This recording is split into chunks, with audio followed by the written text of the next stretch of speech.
السلام علیکم ورحمۃ اللہ۔ شیخ صاحب کیا حال ہے آپ کا؟ شیخ وعلیکم صاحب میرا آپ سے السلام۔ سوال ہے، یہ عید پر اجتماعی تکبیرات پڑھنا عیدگاہ میں جا کے اسپیکر پہ، کیا یہ جائز ہے؟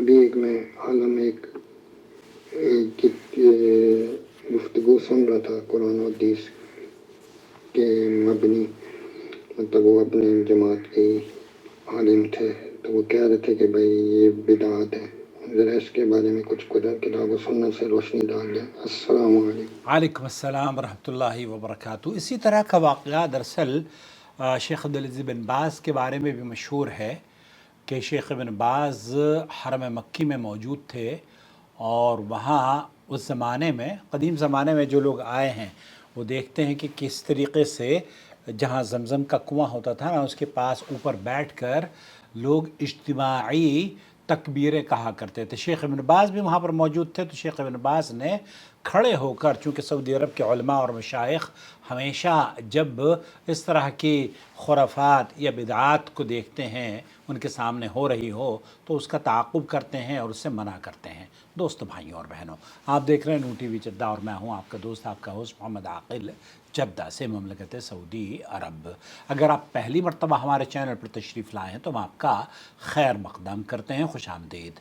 براہ کرم چینل سے جڑ جائیے، کیونکہ گوگل یہ کہتا ہے کہ آپ کی ویڈیوز عاقل صاحب بہت سارے لوگ دیکھتے ضرور ہیں لیکن سبسکرائب نہیں کرتے۔ سبسکرائب کر لیجئے، اور انشاءاللہ تعالی ہمارے چینل سے جڑنا ہم سب کے لیے اجر اور دین کو حاصل کرنے کا سبب بنے گا انشاءاللہ تعالی۔ سعودی عرب کی فتویٰ کمیٹی سے پوچھا گیا، انہوں نے کہا کہ ہر ایک شخص اکیلا بلند آواز سے تکبیر کہے، کیونکہ اجتماعی طور پر تکبیر کہنا نبی کریم صلی اللہ علیہ وسلم سے ثابت نہیں ہے۔ اور آپ علیہ السلام کا فرمان ہے، جس کسی نے بھی کوئی ایسا کام کیا جس پر ہمارا حکم نہیں تو وہ مردود ہوگا۔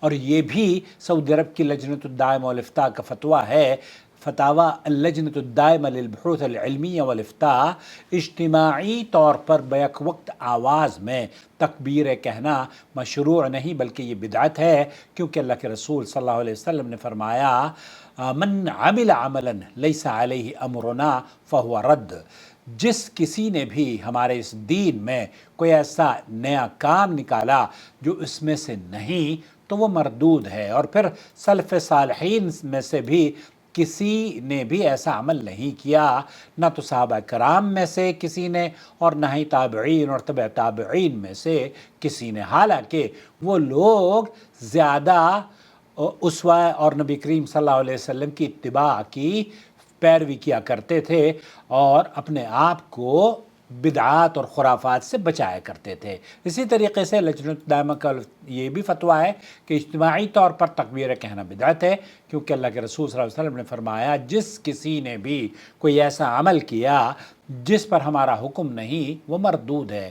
اور عمر رضی اللہ تعالیٰ عنہ نے جو عمل کیا اس میں اجتماعی تکبیر کہنے کی کوئی دلیل نہیں ہے، بلکہ اس میں تو یہ ہے کہ حضرت عمر رضی اللہ تعالیٰ عنہ اکیلے خود تکبیریں کہتے تھے، اور جب لوگ انہیں تکبیریں کہتے ہوئے سنتے تو وہ بھی تکبیریں کہنے لگتے، اور ہر ایک اکیلا ہی تکبیر کہتا ہے۔ اس میں یہ نہیں ہے کہ سب لوگ مل کر ایک آواز میں، بلند آواز میں اجتماعی طور پر تکبیریں کہتے ہوں۔ یا سعودی عرب میں عام طور پر آج کل اگر مارکیٹ میں جاتے ہیں تو مارکیٹ میں لاؤڈ اسپیکر پر تکبیریں چلائی جا رہی ہیں، ہمیں یاد آتا ہے، ہم اس کے ساتھ وہ یاد دہانی کے لیے ہے، ہم کہنا شروع کر دیتے ہیں، تو ایسی صورت میں تو جائز ہے۔ البتہ یہ کہ آپ مل کر گروپ کی شکل میں اجتماعی طور پر پڑھنا شروع کر دیں، یہ درست نہیں ہے۔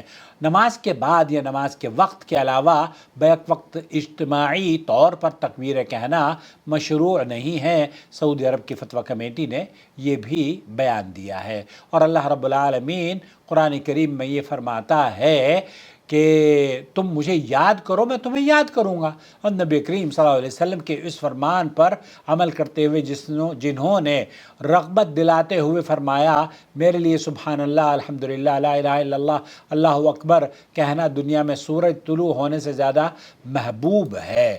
آپ علیہ السلام کا یہ بھی فرمان ہے، جس نے 100 بار سبحان اللہ و بحمدی کہا اس کے گناہ بخش دیے جائیں گے، چاہے وہ سمندر کی جھاگ کے برابر ہوں۔ اسے مسلم نے روایت کیا ہے۔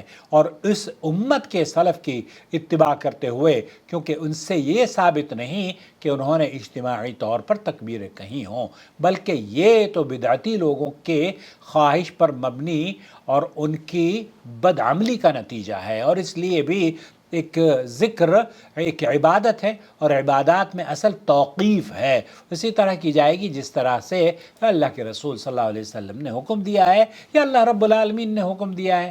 اور پھر نبی کریم صلی اللہ علیہ وسلم نے دین میں بدعات کی ایجاد سے بچنے کا ہمیں حکم دیا ہے، اور فرمایا جس کسی نے بھی ہمارے اس دین میں کوئی ایسا عمل کیا جو نیا کام نکالا جو اس میں سے نہیں، تو وہ مردود ہوگا۔ یہ ہے فتاوی اللجنۃ الدائمہ للبحوث العلمیہ والافتاء۔ دوستو، بھائیوں اور بہنوں، اللہ آپ کی عید کو مبارک کرے۔ تقبل اللہ منا ومنکم صالح الاعمال وکل عام وانتم بخیر۔ وَأَتِمُّوا الْحَجَّ وَالْعُمْرَةَ لِلَّهِ فَإِنْ أُحْصِرْتُمْ فَمَا اسْتَيْسَرَ مِنَ الْهَدْيِ وَلَا تَحْلِقُوا رُؤُوسَكُمْ